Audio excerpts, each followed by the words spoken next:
Hey everyone, my name's Emily, and I'm here today for the second episode of Nifty Thrifty, a podcast about sustainable fashion and how you can be eco-friendly while expressing yourself in a way that's usually not. I've said before that I'm a vegan and self-proclaimed thrift nerd, but even though I'd consider myself educated on sustainable fashion, I still continue to do research on the topic because it's a growing and popular field. In a recent Vogue article, Stella McCartney's ethical fashion business is highlighted. She was well aware of the negative effects the industry had on the environment before it was a buzzworthy topic, so she knows what she's doing. If you're interested in looking up a sustainable fashion brand, hers is definitely one to research. Business of Fashion is an overall great resource to use for current events in the industry, and they recently did a piece on China and how they seemingly don't care about sustainable fashion. That's why people like us need to spread the word on why it's important. Today we're going to delve into two subtopics: going vegan in a family that usually isn't vegan friendly, and satisfying your love of fashion while still remaining ethical. Today, I'm bringing on fellow mom student Christina Espinoza, who will be discussing her experience with these situations. It's so great to have you on today, Christina. Can you tell everyone a little bit about yourself and why you're passionate about veganism and ethical fashion? I recently became a vegan because I wanted to lead a healthier lifestyle. My family does not eat well, and I just realized how veganism can really transform people's lives and their health and solve medical issues. So I really wanted to show my family that we can live a vegan lifestyle. For fashion, I'm not 100% living ethically towards fashion, but I'm trying to become more conscious. Totally. How long have you been vegan for? Probably 6 months. I haven't really been counting. Yeah, so not that long. Not that long. Yeah, no. Can you tell us about your transition?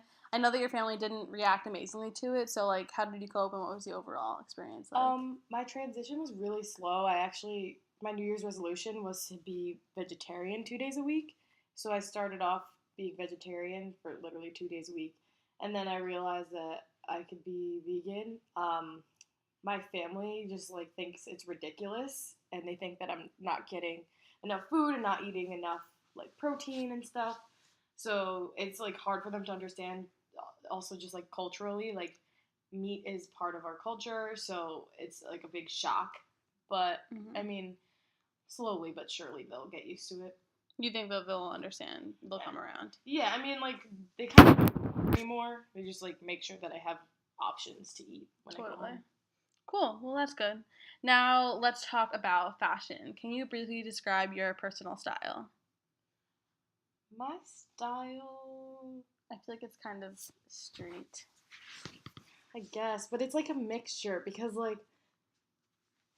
my I don't know, I'm influenced by my sister and my mom, but they're so much more preppy than I am. Mm-hmm. But I'm also influenced just by street style and different things that I see on the runway or something. So it's kind of a weird mixture between those two. Totally. Cool. So, how do you fulfill your personal style while trying to be ethical? And where do you shop? What are your favorite brands? I actually haven't really been shopping a lot over the past year. I've just been trying to actually donate clothes and just not really shop fast fashion, and if anything I'll probably try to just thrift shop more because I also don't feel like things that are in stores right now are what I want to wear anyway. Totally. So Cool. Do you follow any influencers in the sustainable fashion or vegan space that you'd recommend to us? I actually follow a few bloggers and YouTubers who are vegan. High Carb Hannah on YouTube. Mm-hmm. I really like her. She I know her, has really good videos for recipes and stuff, and she changed her life completely. She literally did a 180. Mm-hmm. She was an alcoholic, a drug user, and was severely overweight, and then she went vegan, and now she doesn't even do drugs, smoke, alcohol, and she lost 70 pounds. Oh, that's good.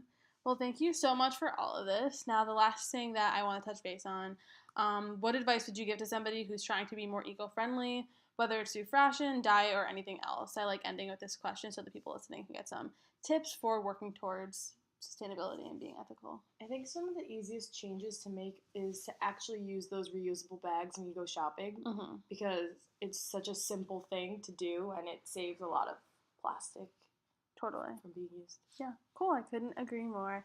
Thanks so much for being on the show today, Christina. We really enjoyed having you on this episode of Nifty Thrifty, and thank you so much to all those listening. Last episode, I ended with recommending an influencer in the space that I wanted everyone to check out, which is what I'm going to do again today. I would recommend Alicia Claire DeMello. She creates fashion videos about thrifting very often and is also Reformation's biggest fan. She features that incredible sustainable fashion brand in a lot of her content. Give her channel a look before checking in next week. Thank you all for listening, and I can't wait to be back next time. Bye, loves!